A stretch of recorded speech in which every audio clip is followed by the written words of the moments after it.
저는 현역 수능 때 과학탐구 과목에서 좋지 못한 성적을 받았습니다. 보통은 수능에서 미끄러졌다는 표현을 사용하는데 저는 그것과는 조금 달랐습니다. 현역 때 봤던 6월, 9월 모의평가에서도 과학탐구가 늘 아쉬웠습니다. 공부할 만큼 했는데 외울 건 다 외웠는데 왜 성적이 제대로 나오지 않을까 생각하면서 수능 때는 잘 될 거라는 막연한 기대감을 가지고 있었습니다. 그러나 역시 수능에서 비슷한 성적을 받게 되었고 이에 만족할 수 없었기에 재수를 결심하게 되었습니다. 타 학원을 다니고 있던 와중 제게는 실전 모의고사 연습이 필요하다는 것을 느꼈습니다. 이러한 점에서 많은 학원들 중에서도 매주 컨텐츠 모의고사를 실시하는 강남하이퍼 의대관이 제게 매력적으로 다가왔습니다. 하루 종일 공부하다 보면 답답할 수밖에 없기 때문에 학원의 시설 또한 제게 중요한 고려사항이었습니다. 홈페이지에 나와 있는 사진뿐만이 아니라 직접 상담을 위해서 방문해서 둘러봤을 때에도 전체적으로 깔끔하고 쾌적한 느낌이었기 때문에 마음에 들었습니다. 의대관을 다니면서 가장 도움이 되었던 것 첫 번째는 자율적인 수업 선택 시스템이었습니다. 사람마다 잘하는 과목도 못하는 과목도 다르기 마련인데 모든 강좌를 강제로 수강해야 하는 것은 비효율적이라는 생각을 해왔습니다. 저의 경우에는 상대적으로 취약했던 과학탐구 수업과 자습 위주의 시간표를 희망했기 때문에 강남하이퍼의 자율적인 수업 선택 시스템이 적합하다고 느꼈습니다. 또한 과목별로 강사분들도 다양했기 때문에 저의 학습 스타일과 맞는 강사분을 찾아듣기도 수월했습니다. 높은 퀄리티의 자작 문제와 주간지 등을 제공받아서 실전 감각을 꾸준히 유지해 나갈 수 있었습니다. 의대관을 다니면서 가장 도움이 되었던 부분 두 번째는 컨텐츠 모의고사였습니다. 완벽히 준비된 상태에서 모의고사를 봐야 한다고 생각했던 저는 현역 때 충분히 모의고사를 많이 풀어보지 못했습니다. 때문에 재수 때는 실전 연습의 중요성을 깨닫고 설령 준비되지 않은 상태라 하더라도 끊임없이 부딪혀 보려고 노력했습니다. 이를 통해서 모의고사를 응시할 때의 긴장감, 그리고 실수하지 않기 위한 신중함과 집중력을 기를 수 있었습니다.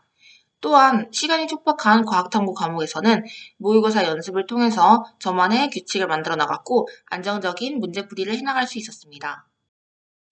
국어의 경우 변덕이 심한 과목이라고 얘기하고 싶습니다. 점수가 잘 나온 듯 하다가도 한순간 긴장을 놓으면 바로 떨어지는 종잡을 수 없는 과목이라고 생각합니다. 때문에 꾸준함이 답입니다. 수능날 1교시가 국어인 만큼 아침 일찍 일어나서 글 읽는 훈련을 했습니다. 하루에 많은 양을 소화하기보다는 차라리 매일매일 조금씩 하는 것이 낫다고 생각해서 주간지를 하루 일과에 가장 처음으로 계획했습니다. 탐구는 기본 개념을 아는 것은 물론이고 이를 문제에 적용하는 능력을 기르는 것이 중요하다고 생각했습니다. 여러 가지 방법을 시도해본 입장에서 가장 확실한 방법은 기출문제를 반복적으로 풀어보는 것입니다. 답이 외워질 정도로 지겹게 풀었을 때쯤 해당 문제의 풀이 메커니즘을 이해하고 유사 문항에 대한 대처 능력도 생겼습니다. 제가 선택했던 화학 1, 생명과학 2 과목은 대부분 시간이 부족했기 때문에 한순간도 집중력을 잃지 않고 풀어나가는 것이 중요했습니다. 어려운 문제에 손도 못 대고 틀리는 것보다 시간을 줄이자고 급하게 풀다가 실수를 하는 것이 더 속상했기 때문에 일단 푼 것만 담았자는 생각으로 시작했습니다. 석 달이 다 되면 시간은 자연스럽게 단축될 것이라 믿고 초반에는 너무 시간에 집착하지 않고 정확도에 집중했습니다. 마지막으로 수능 일주일 전부터 각 과목별 행동 강령을 정리했습니다. 모든 내용을 다 적는 것이 아니라 시험 때 어떤 실수를 조심해야 하는지, 특정 상황에서 어떻게 할 것인지 등을 그간의 연습을 바탕으로 간략하게 기록하는 것입니다. 저는 A4 용지 한 장을 4구역으로 나누고 국어, 수학, 화원, 생투에 대한 행동 강령을 최대한 정해진 공간 안에만 쓸 수 있도록 정말 중요한 핵심만 기록했습니다. 한 번에 다 적기보다는 일주일 동안 하나씩 생각나는 대로 채워나가는 것이 효과적입니다. 이렇게 만든 종이를 수능날 각 과목 시험을 보기 전에 훑어보고 들어갔고 차분히 마인드 컨트롤을 할 수 있어 많은 도움이 되었습니다. 처음 응시한 수능에 아쉬움이 남아 재도전하는 것은 이상한 일이 아닙니다. 부끄러운 일은 더더욱 아니죠.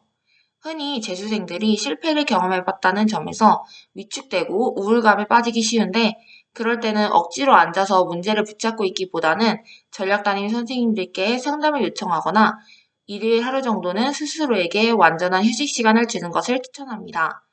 가장 주의할 점은 작년에 이미 배운 거라고, 이미 풀어본 문제라고 아니라는 생각을 가지면 안 된다는 것입니다. 자만하지 않고 겸손한 자세로 학습에 임하신다면 올해 반드시 원하는 바를 이루시리라 믿습니다. 큰 포부를 가지고 높은 목표를 향해 최선을 다하는 여러분을 응원합니다.